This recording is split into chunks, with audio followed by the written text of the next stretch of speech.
Have you ever had an idea so bright, so revolutionary, that you could almost taste the future it promised? I bet you have.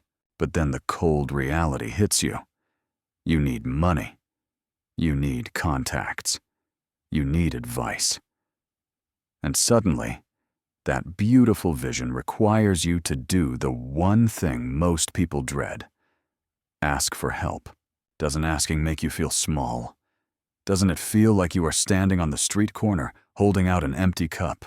That feeling, that necessary humiliation, is precisely what we need to talk about today. While we listen to the story, we will also learn some new words: architectural beggar, solicitude, and scavenger mindset.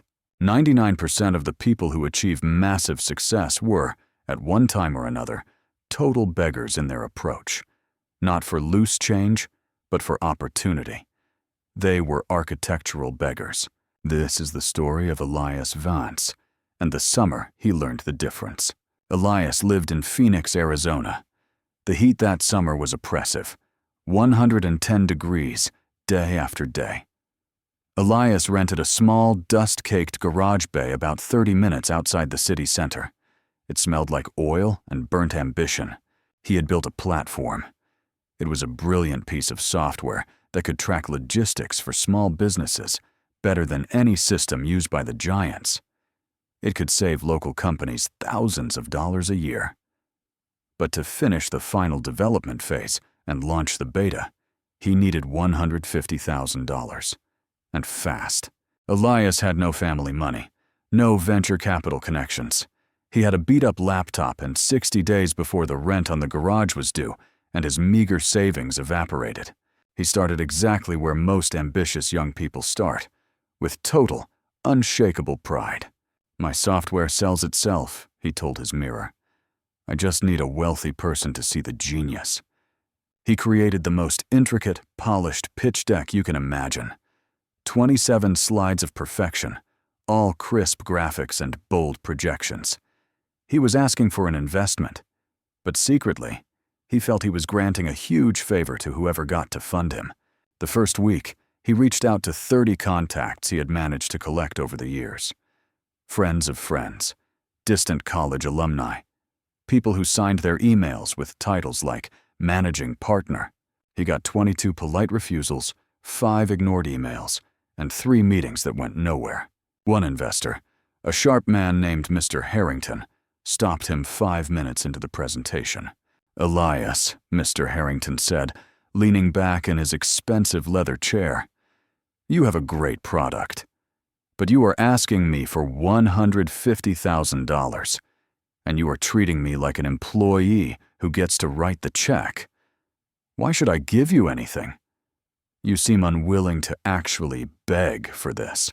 Elias walked out furious. Begging? He was a professional. He was offering an 8% return on equity. He was not begging.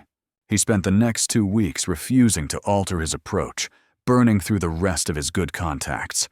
He received rejection number 37. He was dizzy with the 90-degree heat in the garage and the freezing rejection from the business world. He was out of contacts. He was out of pride. He was finally desperate. He realized he had approached these people with arrogance. He was demanding capital for his genius. He wasn't asking for help or offering value. He was essentially just soliciting money.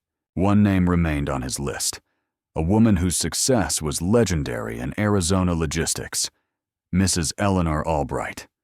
She ran a multi-million-dollar trucking and warehousing operation. She was famously unapproachable. Elias knew he couldn't get a formal meeting, so he executed the lowest pride strategy he could imagine. He camped out. For 3 days, Elias sat in the main lobby of the Albright Tower downtown. He wore his only decent, slightly rumpled suit. He drank lukewarm coffee from the vending machine. He was treated like a distraction, a nuisance, an actual beggar waiting for the kindness of the staff. On the afternoon of the 3rd day, as Mrs. Albright was leaving, her executive assistant recognized Elias from his constant, pleading check-ins. The assistant whispered something to Mrs. Albright. She stopped. She looked at Elias, who stood up stiffly, holding his now useless pitch deck like a shield. "You are Elias Vance," she stated, "the software boy. You have been harassing my staff for 3 days. Why?" Elias swallowed his pride, that last, bitter lump of arrogance. He decided to speak the truth, without the polished jargon. "Mrs. Albright," he said, his voice cracking a little, "I am here because I have failed 37 times.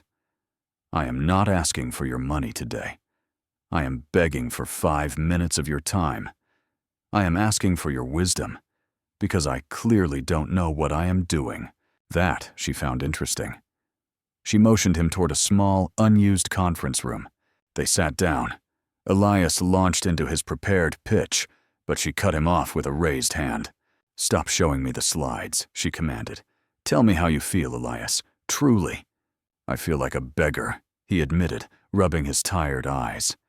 "I feel like I am asking for charity, even though I know this platform is worth millions." Mrs. Albright leaned forward. She wasn't cold. She was analytical. "Good. That is the necessary feeling. Most people who fail aren't poor in resources. They are poor in solicitude. They are afraid to ask, or they ask haughtily." She explained the concept of the architectural beggar. "When a grand building is constructed," she said, "the architect does not go out and build the entire structure alone. He must beg. He begs the city for permits. He begs the contractor for a lower price. He begs the engineer for a safer design. He begs the banker for the loan. He begs, he compromises, he swallows his pride to see the final vision realized. You, Elias, have been asking for a handshake and a bank transfer. You need to start asking for problems. When you ask for money, you are a beggar for charity. When you ask for a challenge, you are a partner looking for a way to serve." She gave him a genuine problem.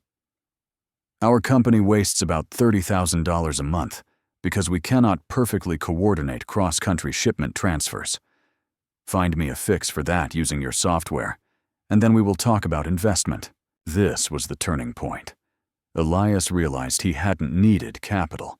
He had needed a challenge worthy of his effort. He went back to the garage, not to finish his polished presentation, but to adopt the scavenger mindset. He wasn't afraid to ask small warehouse managers for data, or to beg programmers for feedback on his code. He used his platform to solve Mrs. Albright's problem, offering the service for free just to prove the concept. 60 days later, the solution was working flawlessly. The savings were immediate and undeniable. Mrs. Albright didn't just invest the $150,000. She became his first major client and a strategic partner. She had bet on the kid who had the humility to ask for guidance when his pride had failed him. Elias Vance went on to found a successful, multi-million-dollar company, built entirely on the foundation of asking the right questions and adopting the mindset of the architectural beggar. What is the ultimate lesson here? Wealth is rarely achieved through solitary genius. It is achieved through strategic, relentless asking. We all wear an invisible backpack full of unmet needs: money, connections, wisdom, mentorship. The only way to get those needs met is to open the backpack and show your vulnerability. The rich who succeed understood that the greatest limitation isn't lack of funds, but lack of humility. Asking for help is not a sign of weakness. It is the strongest sign that you prioritize the goal over your own ego. When you ask, you open a door. When you demand, you build a wall. As the great entrepreneur Thomas Edison once said, "If you want to know if you can trust someone, ask them for help." Elias learned that the journey from zero to millions is paved with small requests, difficult conversations, and the willingness to accept rejection 37 times. Knowing the 38th ask might change everything. So what are you begging for today? I'll be back again with another inspiring story. Till then, be patient, be thankful, and keep moving forward in life.